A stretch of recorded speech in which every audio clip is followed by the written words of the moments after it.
Hey everybody. Hey, I'm just sitting here doing some drawing and trying to get some other fireplace plans done for some other customers that I've got. And I was going over some pricing, some estimate pricing for the materials that they had, some of the tools. They wanted some help on maybe some different types of tools they would need. And I'm going through all the materials list, and I'm starting to think about equations and things like that that may be able to help some of you make the determination of whether you want to build a DIY outdoor fireplace or even an outdoor kitchen. Now, there's a few different things that you need to take into consideration before you decide to build. Now, they do cost money to build. It's going to be block, mortar, concrete, some steel, different things if you want to throw lighting on this thing, if you have to pour your own slab, do some things like that.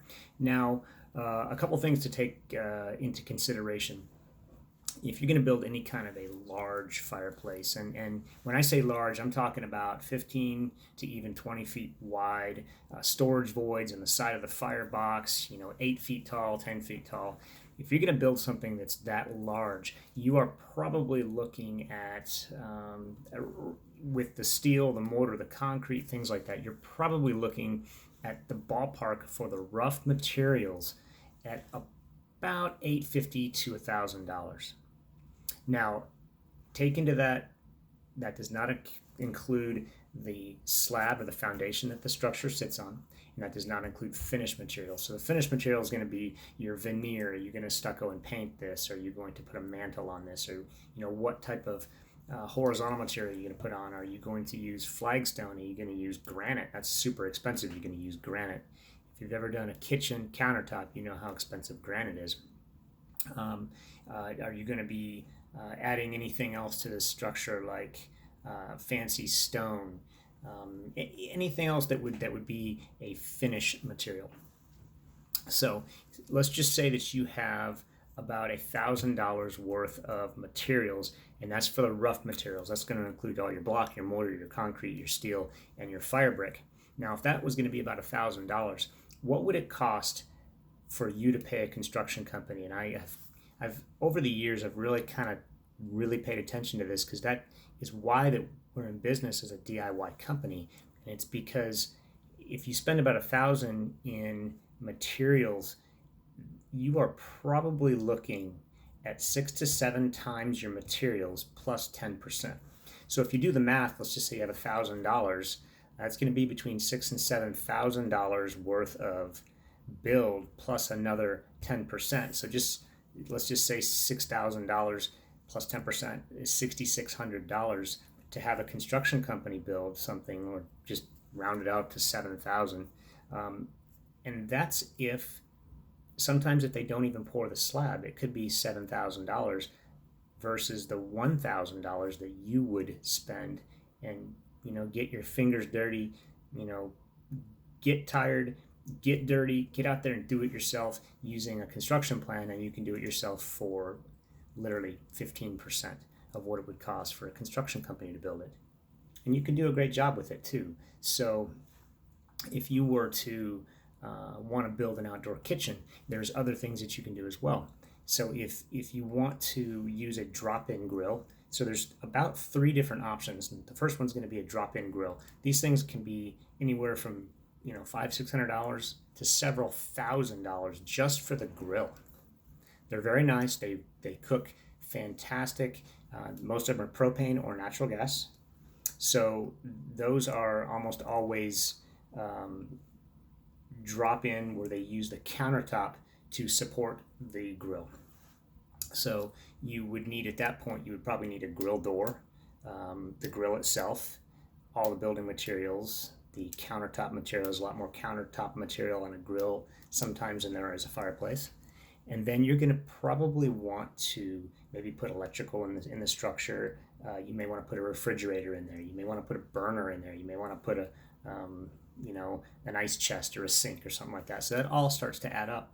It's almost to where you would spend more money building an outdoor kitchen than you would the biggest fireplace you can imagine. So that's the first way, is just a drop-in grill. The second would be a charcoal grill. We're building one where we took the legs off this. It was about $229.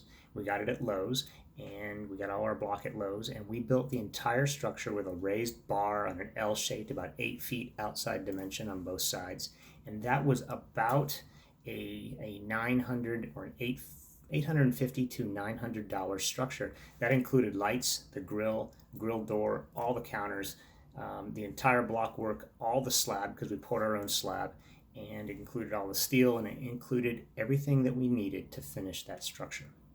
So that's the second one, and that was a charcoal grill. So we're not going to need a propane tank. We're not going to need to run a natural gas line. So the third thing we'd do is, if you already had a grill that was on a pedestal, if you go to Lowe's or if you go to Home Depot and you look at the front doors, you're going to see on the sides a bunch of grills lined up. They all are sitting already on a pedestal where they have the doors underneath. Most of those are propane grills, and those are $300. You can buy one of those and build the structure around that, and it almost looks like it's a built-in grill with doors on it, and they actually look really nice. A little bit more work goes into that. You kind of need your grill ahead of time so you can build around it and figure out the dimensions at the base, at the footprint of the structure. So if you're going to be building a fireplace versus a kitchen, you got to weigh your cost. Sometimes you can build a grill, relatively cheap, but it's going to depend on what cooking appliances you want. Propane always costs more. A built-in costs less than a drop-in. A drop-in are generally the most expensive appliances you can buy for an outdoor kitchen. So I hope that helps. There's a bunch of little equations that we try to do. We try to figure out the costs of materials for the rough build. That doesn't include the finished material, doesn't include all the other stuff that you're going to need. But with our construction plans, we try to give you everything we can to have you go to Lowe's or to Home Depot or your brickyard and say, here's a materials list. This is what I need. Here's where I want you to deliver the goods, bring them to your house, and you start building.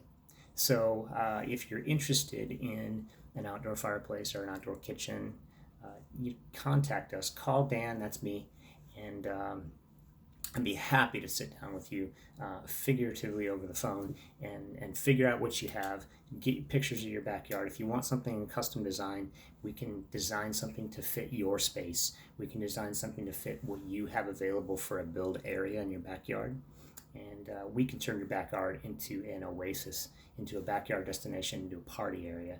And I hope that some of the things that we've provided you on our gallery, on our social media pages, we hope that some of that's been inspiring, that it may have got you excited, and you may want to go out and build your own.